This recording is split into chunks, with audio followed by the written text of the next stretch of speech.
Hi everybody, so today I thought I'd do a video about my spring favourites.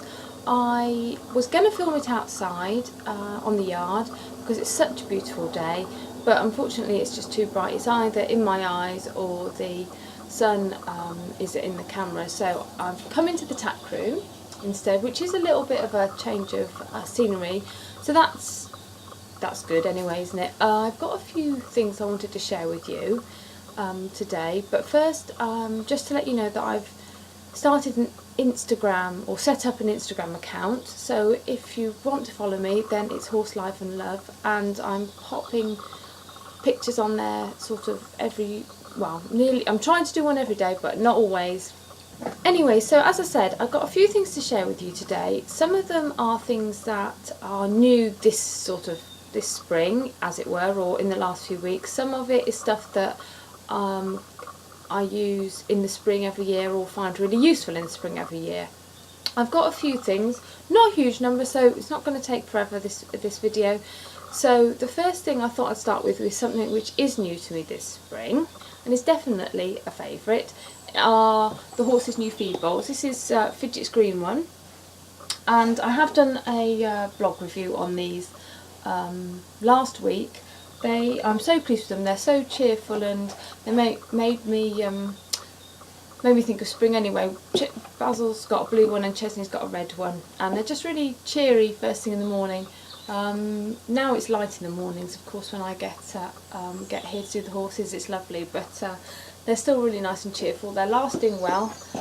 They're flexible trugs or something like that. Anyway, I'll pop a link in the bar below of my review, and that'll give you the proper name, which I can't remember at the moment, but really pleased with them. Definitely a spring favourite at the moment. Basil's been throwing his out of his stable, and they've been trodden on and jumped on. I think I've had them about 6 weeks now, so they're lasting so far, but who knows, we'll see. They don't look that strong, but actually I think they're stronger than they look. So anyway, so that's definitely a favourite. The next thing is something that probably comes out about this time of year every year. It's my thinner gloves. These I guess are alternated on, because obviously in spring here in the UK we have cold days and then we have warmer days, so I still wear my bobbly woollier gloves in the colder days, but now is the time that I've got my thinner gloves coming out, and I like wearing those because it's much easier. You can feel the reins better, feel the horses, how he's going much better, so I like the thinner gloves better. So they are definitely a heralder, that's a fancy word, a heralder of a spring is when the thinner gloves come out. The other new thing that I've been loving so far this year is my new weigh tape that I bought. I've never had a weigh tape before. I've estimated the horse's weight for worming and things based on other ways, but I bought this just after Christmas because I've been having trouble with Chesney's weight and things, and finding it really useful, and it's helping me keep track of Chesney and putting on weight and that sort of stuff. So you can't really oh, it's upside down. So it's got, you know, lots of numbers on it, and I think I'll do a how-to video on using a weigh tape in the next few weeks when I get a chance, so look out for that. Anyway, so I've really been loving that, and they're not very expensive. I think this one was £4 or something, so I think it's really worth it, because you can use it for calculating how much feed your horse needs, how much worm the horse needs. You can keep track of if he's underweight or overweight. I mean, going into spring, I think it'll be really useful for Fidget, keeping track of his weight. I mean, usually I tend to do it a little bit by eye, but having one of these would really make it more accurate, I think, and maybe I might pick up on it a bit quicker if he's starting to put on a bit too much weight, maybe. Anyway, so we'll see how that goes over the next few weeks with the spring grass coming through. Next thing is something which I'm surprised I'm including, to be honest, but when I thought about it, I decided that definitely it has been a favourite so far. in the last few weeks, and I will be using it certainly quite a lot over the next few weeks. When I did my what's in my grooming kit video before Christmas, I think it was October time, it's one of the first videos I did, I said that I didn't really see the point, I don't really see the point in plastic curry combs. Anyway, so basically it's been at the bottom of my grooming box for quite a long time, and I haven't really used it, and I thought I'm going to get it out and I'm going to try using it again. And you know, I've just remembered why they're so fantastic. Not really using it like you do a metal curry comb to clean the brush, but what I am using it for, I'm finding it amazingly brilliant at, is getting the clay mud that we've got here out of their coats. Better than the plastic curry comb, better than the rubber curry comb, better than a dandy brush. It doesn't get it all out because it's horrible mud, but it is good. The only thing I have to be careful of is pulling their hair. If their hair's long and there's a big bit of mud in it, can pull a bit, so I have to be a bit careful with that.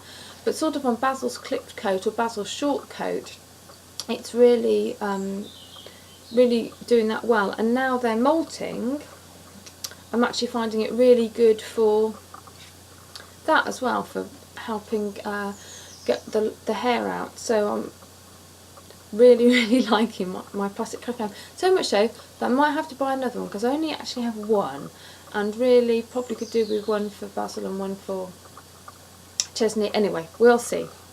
The other thing is something that I always use loads and loads and loads in the spring when they're molting, is the rubber curry comb. I've just given this a wash actually because it was looking a bit grubby, but really useful for using in circular motions and getting the hay using in circular motions and getting all their loose hair off and stuff in the spring when they're molting loads. I mean, Basil doesn't have a huge amount of hair, being thoroughbred, so that's not his hair isn't too bad. Chesney's has quite a lot of hair, so and he absolutely loves having the rubber curry comb on the top of his hindquarters. He just loves it. He'll stand there for ages, and he seems to have more hair there than anywhere else, because that's the last. Anyway, it takes ages to get rid of the hair on his hindquarters. The other two things that I use a lot in the spring, when I start their sorry, it's not summer yet, that's a bit hopeful, isn't it? When I start their spring makeovers, is shampoo. I don't bath them or wash manes and stuff in the winter, but my horses are dark coloured, so, and they don't go to shows and stuff in the winter. In fact, we don't go to shows really very much anymore, but so I don't really worry about keeping their manes and tails and stuff immaculate in the winter. But as the weather gets better, we like to clean them up, make them look all nice and shiny. So shampoo, this is the one I've got at the moment, it's Hydrophane's Bloom shampoo. I find generally for washing manes and tails that shampoos are all much the same really. I use a medicated shampoo if I'm doing like legs for mud fever, or if I'm doing fidgets, top of his tail if he's rubbed it, because sometimes he's rubbed it and it's sore, so I have to be a bit careful when I'm washing the top of his tail. But shampoo, very useful, and we will start the spring makeovers very soon. Last weekend I gave their tails like a quick wash, the bottom halves of them, just to start it going, but it's still too cold really to wash the top of their tail, and Basil absolutely hates it. He's so funny when the cold water, if the cold water splashes on his legs. I try so hard, but anyway, so spring makeover, shampoo on its way very soon. And then to go along with that, I love my Canter Mane and Tail from Carday and Martin mane and tail conditioner. Fantastic stuff, just makes their manes, well certainly tails, nice and silky, easy to comb, easy to brush, and they look beautiful. And I think I've mentioned this before, to be honest, but spring, big spring favourite. So the last thing I'm going to include, because I did only want this video to be about 10 minutes, is a book I've been using this in the last few weeks to help me with exercises in the school or in the arena with Basil. I don't know if any of you read my blog, but I do have in the past find schooling quite boring. It's alright when you're having a lesson because then somebody's thinking of things for you to do and you follow them around and stuff, but I don't really have lessons on Basil.